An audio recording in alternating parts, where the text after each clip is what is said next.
Hello guys, welcome back to my channel. आज की video होने वाली है about how I have drawn this realistic pendant. Actually ये मेरी पहली कलर्ड वीडियो है जो कि मैं बनाकर आपसे शेयर कर रही हूँ। इससे पहले मैंने जितने भी वीडियोस आपने देखे होंगे बनाए हैं वो ज़्यादातर ग्रेफाइट पेंसिल से है, लेकिन जब मैं कलर पेंसिल की बात करती हूँ तो मुझे बहुत ज़्यादा हार्ड वर्क करना पड़ता है ताकि मेरी हर पेंटिंग और आर्ट वर्क काफ़ी अच्छी बने। बट इस टाइम मैंने कुछ इम्पॉर्टेंट टिप्स का बहुत ज़्यादा ध्यान रखा था और उसकी वजह से मुझे आसानी से अपनी आर्ट वर्क बनाने में मदद मिली और साथ ही में मेरी आर्ट वर्क काफ़ी रियलिस्टिक भी दिख रही है। तो अगर आप चाहते हो कि इन टिप्स को आप भी फॉलो करो तो बिल्कुल मत जाइए, stay tuned and let's get started. Apply light pressure on the paper. दोस्तों, जैसे आप यहाँ देख सकते हो कि इस साइड काफ़ी हार्ड प्रेशर लगाई गई है और पेपर भी बहुत ज़्यादा डार्क दिख रही है। दूसरी तरफ की शेडिंग काफ़ी लाइट है जिसकी वजह से ये पूरी ही एरिया जो है वो लाइटन हो गई है। और इस लाइटन एरिया को जब मैं डिफरेंट लेयर्स ऐड करती हूँ रिपीटेडली एक के बाद एक, तो इसमें एक अलग सा टेक्सचर नज़र आता है और ये पेपर में काफ़ी अच्छे से ब्लेंड भी होता है। लेकिन अगर आप इस तरफ लेयर्स ऐड भी करोगे ना तो वो बिल्कुल आपको नज़र नहीं आने वाली, क्योंकि ये ब्लेंडिंग अनइवन सी है और हमेशा आपको यही चीज़ अवॉइड करना है। You should always follow this part. So चलिए अब हम देख लेते हैं कि हमें लेयरिंग जो मेथड है वो कैसे करना चाहिए अपनी ब्लेंडिंग को इम्प्रूव करने के लिए। So I am using this brown colour pencil to create the layering method. So मैं पहला लेयर अप्लाई कर रही हूँ।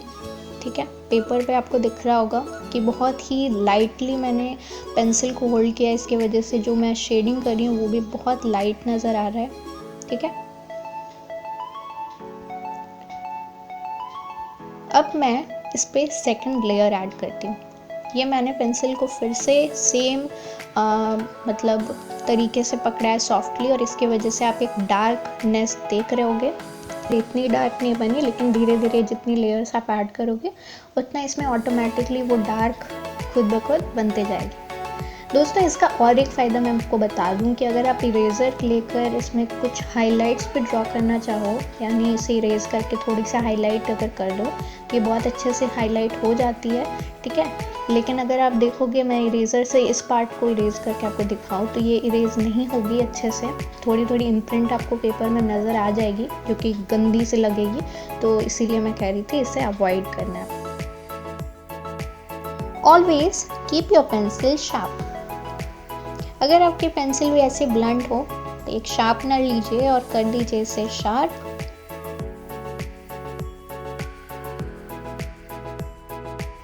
तो मेरी पेंसिल तो हो गई है रेडी, और ये रही दूसरी पेंसिल, ये रही तीसरी और चौथी।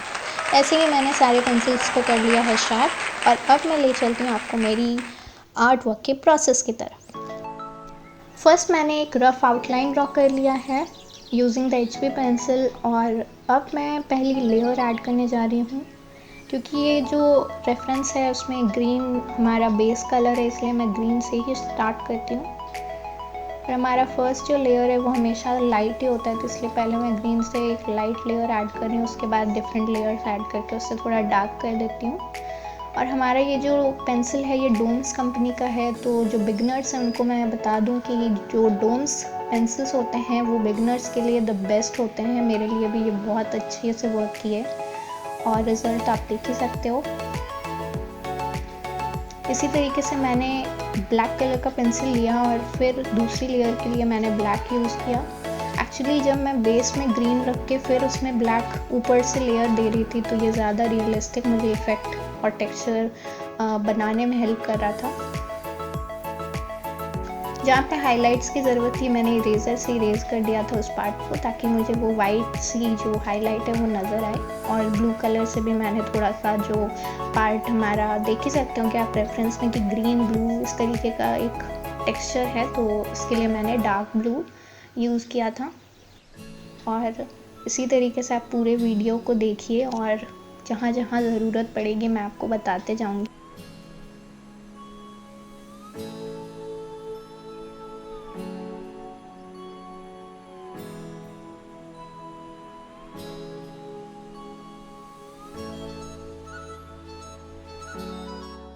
और ये जो थोड़ा सा स्काई ग्रीन टाइप्स जो colour, I don't know the real name because mention होता नहीं है डोम्स के कलर्स में, तो इसी से मैंने हल्का शेडिंग किया। और ये जो करेक्शन पेन है ये भी काफ़ी अच्छे से वर्क करता है। अगर आपके पास अपने जेल पेन्स नहीं होंगे, वाइट जेल पेन्स, या फिर ख़त्म हो गए हों, तो आप अल्टरनेटिव के तौर पे इसे यूज़ कर सकते हैं। काफ़ी अच्छे से ये वर्क करता है। हाइलाइट्स आर लुकिंग नाइस ना। और ये मेरी फेबर कैसल की ही पेंसिल है जो कि थोड़ी सी डार्क शेड में थी, और इसी को मैंने जो एरियाज़ में होते हैं ना डार्क शेडोज़ जहाँ पे पड़ते हैं, वो एरियाज़ को मैंने इसको यूज़ किया है फॉर क्रिएटिंग दैट डार्कनेस।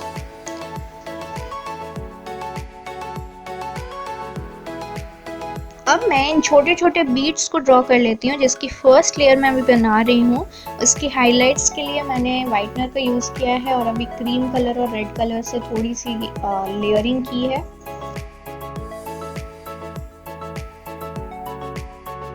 ये मैं ले रही हूँ एक शार्प पेंसिल, और अब मैं डायमंड की जो टेक्सचर्स है उसे ड्रॉ करना स्टार्ट करूँगी।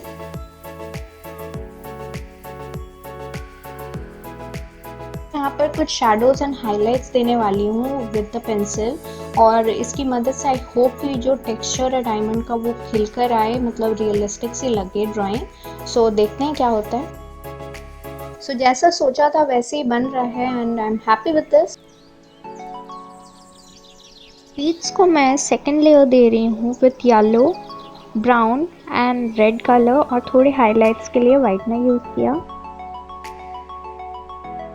और इस तरीके से मैं आगे बढ़ रही हूँ और अपनी पूरी आर्टवर्क को कंप्लीट करने के लिए जल्दी जल्दी कोशिश कर रही हूँ।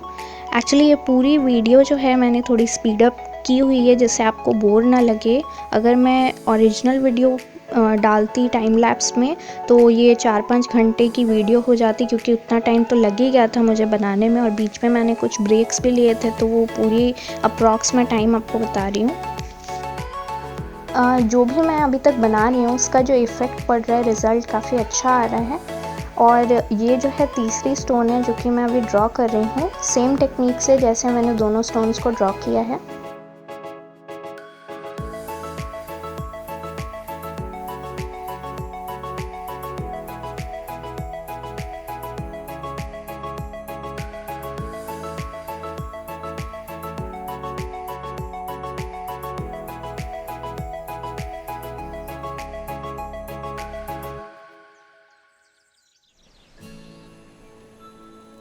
और ये वाइटनर की हेल्प से मैं अब डायमंड में कुछ और हाइलाइट्स ड्रॉ कर लेती हूँ ताकि वो शाइनी एरियाज़ और क्लियर दिखे।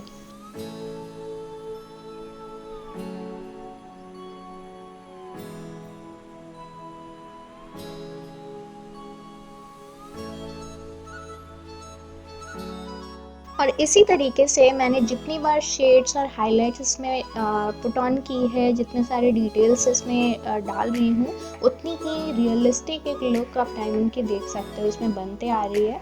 और ये देख कर मुझे बहुत ही ज़्यादा खुशी हो रही है कि ये ड्राइंग एज इट इज़ जो मैं चाहती हूँ उसी की तरह बन रही है। और एक्चुअली दोस्तों आप ट्रस्ट करो मुझ पे कि colour pencils for me is really a tough challenge. मेरे लिए बिल्कुल आसान नहीं था इससे कुछ भी ड्रॉ करना, because drawing with colour pencils is not easy. इसके लिए आपको काफ़ी पेशेंस रखना पड़ता है, काफ़ी प्रैक्टिस लगते हैं, एंड मैंने काफ़ी सारे पेपर्स लाइक बर्बाद कर दिए कलर पेंसिल्स को यूज़ कर करके। और ये मेरा आई थिंक थर्ड अटेम्प्ट है कि जब मैंने ये थर्ड सेट लिया डोम्स का और मैं इससे इस आर्टवर्क को बना रही हूँ, तो लाइक बहुत सारी आपको मेहनत करनी पड़ेगी तब जाके आपकी एक इम्प्रूवमेंट आएगी। बिल्कुल तुरंत एक इम्प्रूवमेंट आप नहीं देख सकोगे। तो यही मुझे आपको भी कहना था सबको। तो जब स्टार्टिंग में मैं इस ट्यूटोरियल के लिए सोच रही थी तो मुझे एक्चुअली बहुत डर सा लगा था अंदर से कि क्या ये बनेगा ठीक से या डायरेक्ट टाइम वेस्ट हो जाएगा मेरा इसमें। लेकिन जो भी बना बहुत अच्छे से बना है। और पूरी वीडियो जब आप एंड तक देखोगे तो आई गेस कि आपको भी एक इम्प्रूवमेंट मतलब मेरे ड्राइंग में दिखेंगे, जो कि पहले वाले ड्राइंग से काफ़ी अलग मेरा ये स्टाइल था, कंफर्ट जोन से भी अलग था। तो उसकी वजह से आपको थोड़ा सा एक इम्प्रूवमेंट ज़रूर दिखेगा इसमें।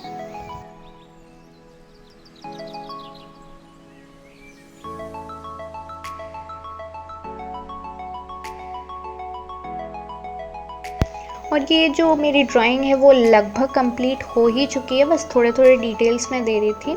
और यहाँ पर मैं इसकी एक नीचे शेडिंग कर रही हूँ पेंसिल की मदद से, और थोड़ी इसे और 3D लुक प्रोवाइड करने के लिए, क्योंकि ये हम शैडो दिखा रहे हैं जो ऑब्जेक्ट की पड़ती है, और इससे काफ़ी अच्छा 3D लुक भी प्रोवाइड होता है।